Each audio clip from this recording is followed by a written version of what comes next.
अपने बेटे ऋषु के माथे से टपकते हुए पसीने को देखकर सविता की हालत खराब हो गई। ऐसा आज पहली बार नहीं हुआ जब ऋषु नींद से घबराकर जागा है। हाय मेरा बच्चा, न जाने किसकी नजर लग गई है तुझे।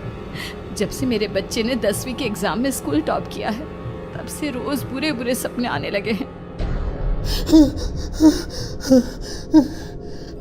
हाँ माँ, मैंने आज फिर से एक काले साए को देखा। वो यहीं मेरी आंखों के सामने खड़ा था। माँ मुझे बचा लो माँ। वो मुझसे कह रहा था कि मुझसे बदला लेगा। माँ कहीं ये प्रशांत। चुप कर, कैसी बात कर रहा है? दोबारा उसका नाम मत लेना। तुझे पता है ना, उस प्रशांत ने आत्महत्या कर ली, तो बार बार उसका नाम मत लिया कर। मम्मी, क्या सच में प्रशांत ने आत्महत्या की थी? चुप कर, बहुत सवाल पूछता है आजकल। फिर रात के वक्त सविता के पूरे घर में एक अजीब सा काला धुआं छाने लगा। गहरी नींद में सोई सविता की जैसे ही आंख खुली, उसका दम घुटने लगा। वो दौड़कर आशी के रूम की तरफ गई, जहां उसके दरवाजे पर घूमती एक काली परछाई देखकर वो बुरी तरह से घबरा गई। कौन है वहाँ? कौन है? सामने आओ। ये मैं हूँ, तुम्हारी काली करतूत।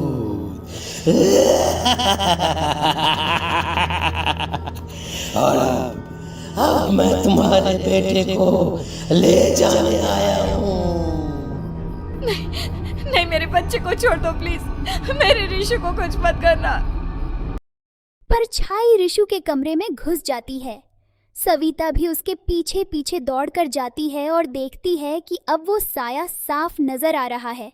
वो सर से पैर तक खून में सना हुआ है और उसके शरीर की सारी अंग कटे फटे क्या हैं। चाहिए तुम्हें?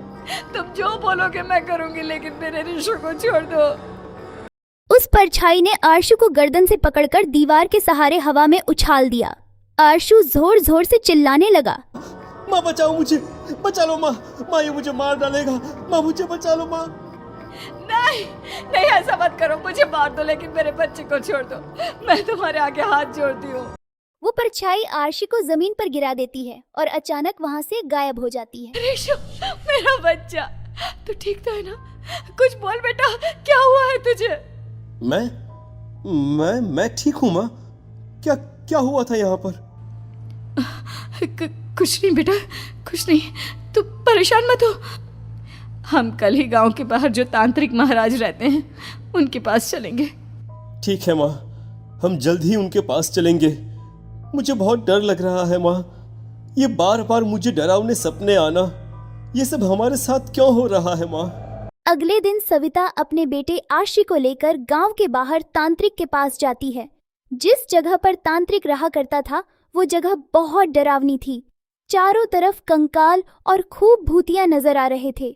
गांव से दूर वीराने में उस जगह पर जोर से आंधी चल रही थी। आशी ने डर कर अपनी माँ का हाथ पकड़ लिया। माँ मुझे बहुत डर लग रहा है। ये कैसी जगह है?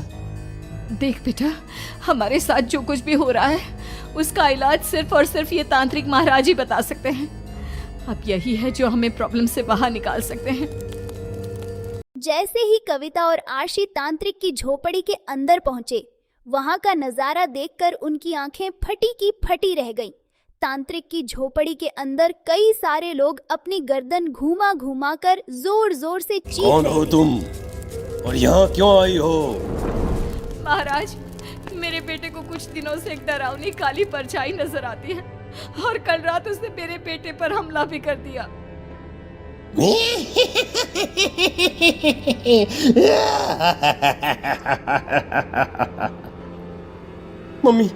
मम्मी हमें यहाँ से चलना चाहिए। ये जगह मुझे ठीक नहीं लगती। नहीं बेटा, ऐसा नहीं कहते। रुक जाओ, 2 मिनट के लिए रुक जाओ। क्या कहा? काली परछाई? तुम्हारे बेटे पर किसी काली परछाई ने हमला किया? हाँ महाराज, वो कह रही थी कि वो मेरे बेटे को कुछ कर देगी। कोई उपाय बताइए महाराज, मेरे बेटे के साथ कुछ गलत नहीं होना चाहिए।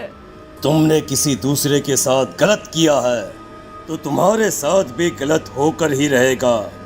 तुमने किसी की जान ली है किसी को मार डाला है तुमने। नहीं महाराज, मैंने ऐसा कुछ नहीं किया। मैंने किसी की जान नहीं ली। मुझे कोई उपाय बताइए। लगता है तुम इतनी आसानी से नहीं मानोगी।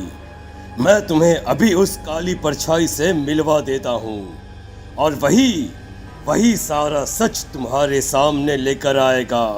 हाँ? सविता और आशी ने डर के मारे अपनी आंखें बंद कर लीं। तभी अचानक तांत्रिक की झोपड़ी में अजीबोगरीब आवाजें गूंजने लगीं। सविता और आशी पूरी तरह से कांप रहे थे। आंखें खोलो और अपने सामने देखो। क्या यही है वो जिससे तुम कल रात को मिली थी? बताओ मुझे। हाँ, इसने कल रात मेरे बेटे के ऊपर हमला किया था। ये उसी लड़के की भटकती हुई आत्मा है जिसे कुछ दिन पहले तुमने मार डाला था। मम्मी, ये महाराज क्या कह रहे हैं? क्या सच में आपने किसी की जान ली है? किसी को मार डाला है? अगर हाँ तो बताइए ना मम्मी, किसको मारा है आपने? किसको? तुम्हारी माँ इतनी आसानी से सच नहीं बताएगी बेटा। इसने एक बच्चे की जान ली है। कहीं उसका नाम प्रशांत तो नहीं महाराज? वो मेरा दोस्त है। मेरा मतलब मेरा पड़ोसी है। सही पहचाना। देखा सविता, तुम्हारा खुद का बेटा भी जानता है कि तुमने किसी के प्राणों की बलि चढ़ा दी और इसीलिए अब उसकी बुरी आत्मा तुम्हारे घर में भटकती है। मुझे माफ कर दीजिए महाराज, मुझसे बहुत बड़ी गलती हो गई। प्रशांत हमारे पड़ोसी का बेटा था। हर बार उसके नंबर मेरे बेटे से ज्यादा आते थे और इसलिए मैंने उसके कमरे के बाहर काला जादू किया था, पर मुझे नहीं पता था कि वो मर जाएगा। तुम्हारे उसी काले जादू वाली गुड़िया के अंदर एक बुरी आत्मा थी जिसने उस बच्चे के दिमाग पर बुरा असर कर दिया और उसी की वजह से उस लड़के ने अपनी बालकनी से कूदकर आत्महत्या कर ली। इसकी वजह सिर्फ और सिर्फ तुम हो, तुम। नहीं महाराज, जो कुछ भी हुआ मुझे नहीं पता था कि प्रशांत अपनी जान दे देगा। प्रशांत की आत्मा इस वक्त तुम्हारे सामने खड़ी है, हमसे बात करना चाहती है। बोलो क्या कहना चाहते हो? मैं जीना चाहता था, बड़ा होकर कुछ बनना चाहता था। आपके बेटे से मुझे कोई परेशानी नहीं थी। अरे वो तो मेरा अच्छा दोस्त था। मुझे माफ कर दो बेटा, मुझसे बहुत बड़ी गलती हो गई, मुझे माफ कर दो। माफ करने से मुझे वापस जिंदगी नहीं मिल जाएगी। मेरे माँ बाप आज भी मेरे लिए रोते हैं। आपने मेरे साथ बहुत गलत किया है, बहुत गलत। और तभी अचानक प्रशांत की आत्मा वहां से गायब हो जाती है। सविता जोर जोर से रोने लगती है। सुन लिया तुमने? ये तुम्हारे अपने ही किए हुए पाप हैं जो इस तरह से तुम्हारे सामने आ रहे हैं। माँ, ये आपने अच्छा नहीं किया। सिर्फ 10th बोर्ड के एग्जाम में मैं टॉप कर पाऊँ इसलिए आपने मेरे दोस्त के ऊपर काला जादू कर दिया।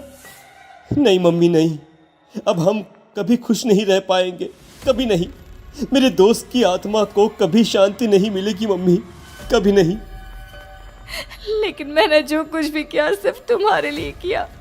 वो लड़का हमेशा फर्स्ट पोजीशन पर आ जाता था और इस वजह से हमेशा तुम्हारे मार्क्स कम पड़ते थे। मैंने तो सिर्फ उस पर एक छोटा सा काला जादू किया था बेटा। मुझे क्या पता था कि उसका ये नतीजा निकलेगा। जिस गुड़िया को तुमने उस लड़के के कमरे के दरवाजे पर लगाया था, दरअसल उसके अंदर एक बुरी आत्मा का प्रवेश हो गया था, जैसा कि अक्सर काला जादू करते समय हो जाता है। मुझे अपनी गलती का एहसास हो गया है। मैं प्रायश्चित करना चाहती हूँ। आप बताइए मैं क्या करूँ? प्रशांत के घर जाकर उस काली गुड़िया को वहां से निकालकर यहाँ लेकर आओ। मैं उसे आग में जलाकर राख कर दूंगा और उसके बाद प्रशांत की आत्मा को हमेशा के लिए मुक्ति मिल जाएगी। अगली रात सविता चुपचाप अपने पड़ोसी प्रशांत के घर जाती है। प्रशांत के माँ बाप प्रशांत की मौत के बाद उस घर को छोड़कर हमेशा के लिए वहां से चले गए थे। जैसे ही सविता उस घर के अंदर कदम रखती है, उसका सामना अजीब गरीब हैवानियत से भरी आवाजों से होने लगता है। ऐसा लग रहा था जैसे कोई बुरी तरह से चीख रहा हो। सविता जैसे ही प्रशांत के कमरे के बाहर पहुंचती है, वहां पर लटकी हुई गोरिया के शरीर से खून टपकने लगता ये है। क्या हो रहा है? इस गुड़िया के शरीर से खून क्यों टपक रहा है? सविता हिम्मत करते हुए उस गुड़िया को वहां से उतारने की कोशिश करती है, लेकिन तभी अचानक से बहुत भयानक दिखने वाली औरत उसकी आंखों के सामने आकर खड़ी हो जाती है। मैं यहाँ से कहीं नहीं जाऊंगी, और अगर तूने मुझे यहाँ से हटाने की कोशिश की तो मार डालूंगी मैं तुझे। नहीं नहीं, मुझे तुम्हें यहाँ से ले जाना ही होगा, नहीं तो मेरा बेटा, उसकी जान को खतरा है। मैं तुम्हें नहीं छोड़ सकती। अगर तुम्हारे अंदर हिम्मत है तो मुझे इस घर से बाहर ले जाकर दिखाओ। और ऐसा कहकर वो औरत सविता के ऊपर हमला कर देती है और उसे हवा में उछाल उछाल कर जमीन पर पटकती है। लेकिन तभी अचानक मौका देखकर सविता अपने हाथ में ली हुई सुई उसके हाथ में चुभो देती है। हाथ में सुई लगते ही वो औरत जमीन पर तड़पने लगती है। ये क्या किया तूने? ये क्या कर दिया? तुझे ऐसा नहीं करना चाहिए था। तांत्रिक ने मुझे कहा था कि तुझसे जीतने का सिर्फ यही एक तरीका है जिससे मैं अपने पापों का प्रायश्चित कर सकती हूँ और अपने बेटे की जान बचा सकती हूँ। और उसके बाद वो डरावनी दिखने वाली औरत एक छोटी सी जादुई गुड़िया में तब्दील हो गई और सविता ने उसे ले जाकर तांत्रिक को दे दिया। तांत्रिक ने जादुई गुड़िया को आग के हवाले कर दिया। ऐसी ही मजेदार कहानियां सुनने के लिए बालाटून स्टूडियो को सब्सक्राइब करना ना भूलें।